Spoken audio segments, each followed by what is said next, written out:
Hi అండి, అందరికీ నమస్కారం. Welcome to our channel. This is Vikram from learner zone.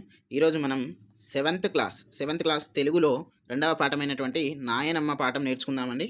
ఓకేనా? ఈరోజు మనము నాయనమ్మ పాఠం రెండవ పాఠం నేర్చుకుంటున్నాము. మనకు థర్డ్ నుండి సిక్స్త్ వరకు అన్ని ప్లేలిస్టులు కూడా ఉన్నాయి. దీనికి మనకు సైన్స్కి సంబంధించింది, ఈవీఎస్కి సంబంధించింది, సోషల్కి సంబంధించింది, తెలుగుకు సంబంధించింది. ఓకేనా? మీరు ఖచ్చితంగా ఛానల్ని సబ్స్క్రైబ్ చేసుకోగలరు కొత్తగా చూస్తున్నటువంటి మిత్రులు. అలాగే మనకు ఎడ్యుకేషనల్ ఇన్ఫర్మేషన్కి సంబంధించింది మనకు వాట్సాప్ గ్రూప్ ఉంది, దాంట్లో కూడా జాయిన్ అవ్వండి. దానికి సంబంధించినటువంటి నేను కామెంట్ బాక్స్లో పెడతాను లింక్. ఓకేనా అండి? మనం ఇప్పుడు చిన్న లెసన్గా ఉంటుంది. మీరు ఖచ్చితంగా టెక్స్ట్ బుక్ అనేది చదువుకోవాలి. మేము ఖాళీ ఇంపార్టెంట్ పాయింట్స్ మాత్రమే మేము ఎక్స్ప్లెయిన్ చేస్తున్నాము. అవి కూడా మనకు టెట్ అండ్ డిఎస్సిలో ఏవైతే ఇంపార్టెంట్ ఉంటాయో వాటికి సంబంధించినటువంటివి మాత్రమే. ఓకేనా అండి? ఇక్కడ పాఠం ఉద్దేశం చూసినట్లయితే మనకి ఇక్కడ వృద్ధుల పట్ల సానుకూల వైఖరి పెంపొందించుకోవాలి. ఏంటిది? వృద్ధుల పట్ల సానుకూల వైఖరిని పెంపొందించుకోవాలి. వారిని వెక్కిరించకుండా, అవమానించకుండా జాగ్రత్తగా సేవలు చేయాలి. ఒకవేళ మన వల్ల తప్పు జరిగితే పశ్చాత్తాపంతో క్షమాపణ అడగాలి. మీరు ఖచ్చితంగా మీ ఇంట్లో నానమ్మ లేదా తాతయ్య ఉంటే నేను ఇచ్చేటువంటి ఒక చిన్న సజెషన్ ఏంటిదంటే, వాళ్ళు బ్రతుకున్నంత వరకే ఈ మహా అయితే 5 నుండి 10 సంవత్సరాల వరకు బతుకుతారు. 5 సంవత్సరాలు అంతే. ఆ 5 సంవత్సరాలలో మీకు ఎన్నో పనులుంటాయి.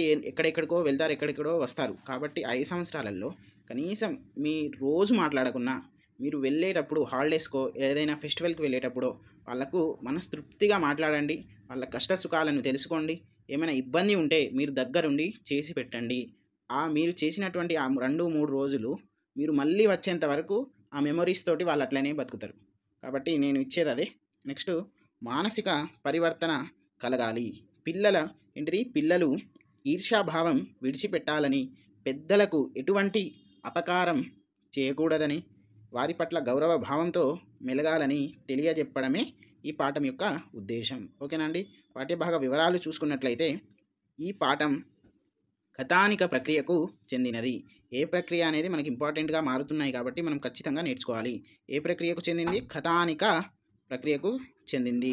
క్లుప్తత, సరళత, పాత్రలకు తగిన సంభాషణలు, ఆకట్టుకునే కథనం కథానిక ప్రత్యేకత.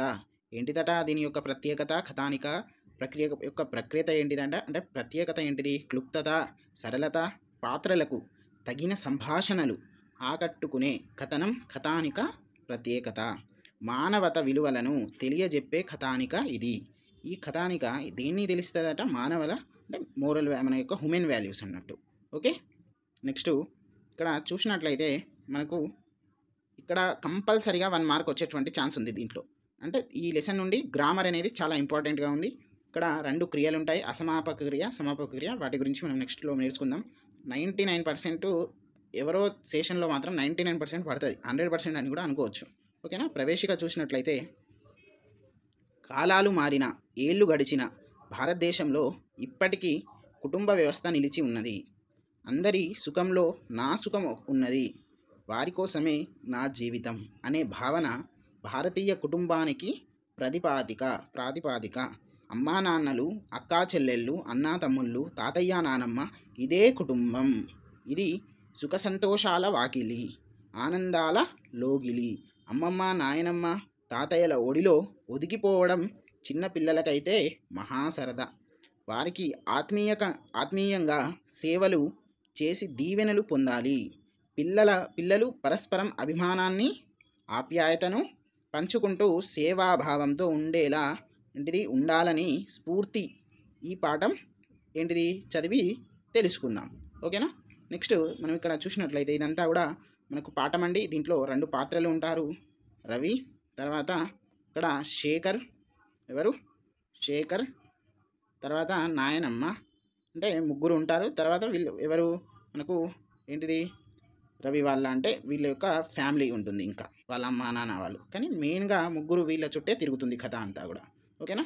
ఇక్కడ చూసినట్లయితే నాయనమ్మని చూడొచ్చు మనం. ఓకే. ఇక్కడ శేఖరు, రవిని, వాళ్ళను, తర్వాత ఇదంతా కూడా మీరు ఖచ్చితంగా చదువుకోవాలి. ఇవన్నీ చెప్పుకుంటా పోతే మనకు టైం అనేది సరిపోదు, టైం తక్కువ ఉంది.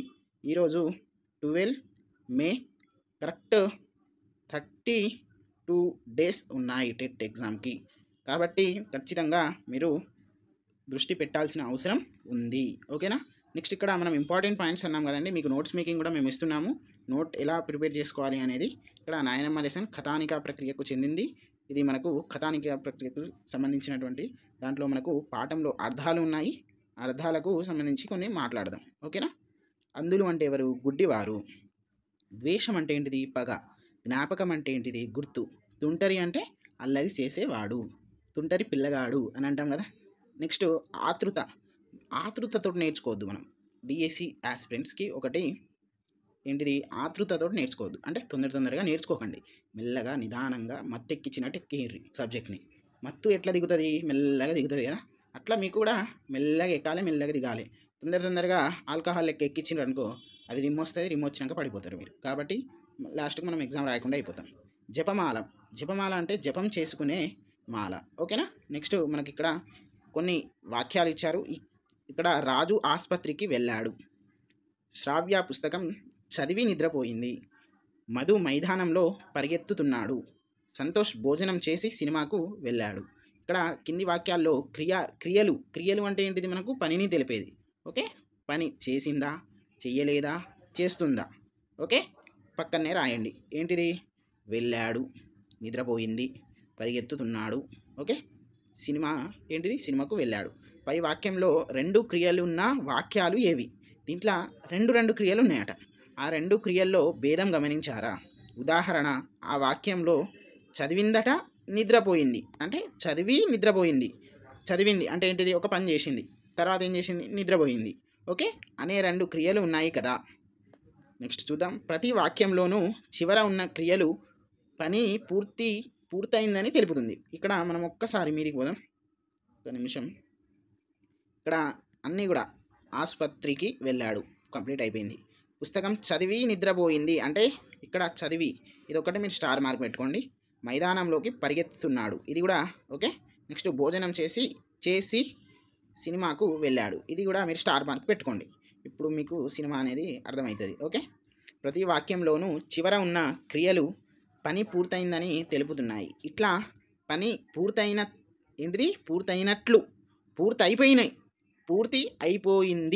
పూర్తి అయినట్లు తెలిపే క్రియలను సమాపక క్రియ అంటారు. సమాపక క్రియలు అంటారు. ఏంటిదట?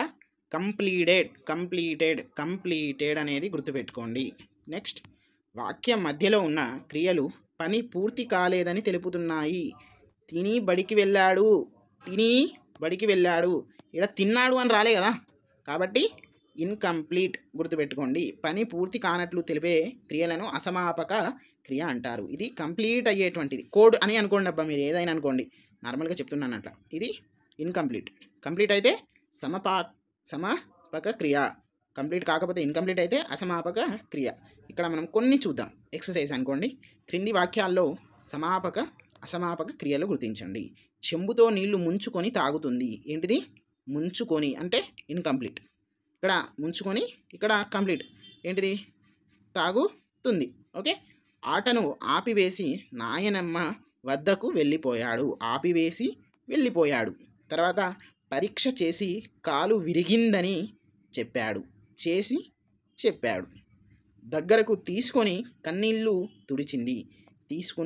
తీసుకున్నదట, తుడిచిందట. ఇదంతా 2వ పాఠంకి సంబంధించినటువంటి నాయనమ్మ. మీరు తప్పకుండా సబ్స్క్రైబ్ చేస్తారని మేము అనుకుంటున్నాము. మా యొక్క గ్రూప్ని ఫాలో అవ్వండి. మీకు 100% జెన్యూన్ కంటెంట్, ఇంగ్లీష్ మీడియం వాళ్లకు కంటెంట్లో ఎలాంటి తప్పులు లేకుండా 100% జెన్యూన్గా అందిస్తున్నటువంటి ఛానల్ ఏదైనా ఉంది అంటే అది లర్నర్ జోనే. ఇప్పుడు ఉన్నటువంటి 30 రోజులలో మీకు ఏమైనా ప్లాన్స్ కావాలంటే, ప్రిపరేషన్ ప్లాన్స్ కావాలంటే, నేను ఏం చదవలేదు, నాకేం వస్తలేదు, నేను ఈరోజే స్టార్ట్ చేస్తున్నా అనే వాళ్ళు మా నెంబర్కి ఫోన్ చేయండి. వాళ్ళకు ప్రత్యేకంగా మేమే ప్లాన్ అనేది చెప్తాము. మా నెంబర్ వచ్చేసి 9182818550. లేకపోతే మీరు వాట్సాప్ గ్రూప్స్లలో కూడా, మాకు గ్రూప్ అడ్మిన్స్లలో మా నెంబర్కి ఏ నెంబర్కి ఫోన్ చేసినా కూడా మేము స్పందిస్తాము. మీరు ఖచ్చితంగా ఆ ప్లాన్ కావాలి అంటే మాకు ఫోన్ చేయండి. మీకు ప్రత్యేకంగా మేము తయారు చేసి మీ యొక్క స్టాండర్డ్స్కి వీలుగా క్వాలిఫై అవ్వాలా, 100+ మార్కులు రావాలా, 120+ రావాలా అనేటట్టు ఆ ప్లాన్ మీకు ఇస్తాము. ఓకే అండి. మీరు ఖచ్చితంగా సబ్స్క్రైబ్ చేసుకుంటారని మేము ఆశిస్తున్నాము. చేసుకోండి, మంచి మార్క్స్ తీసుకురండి. Thank you.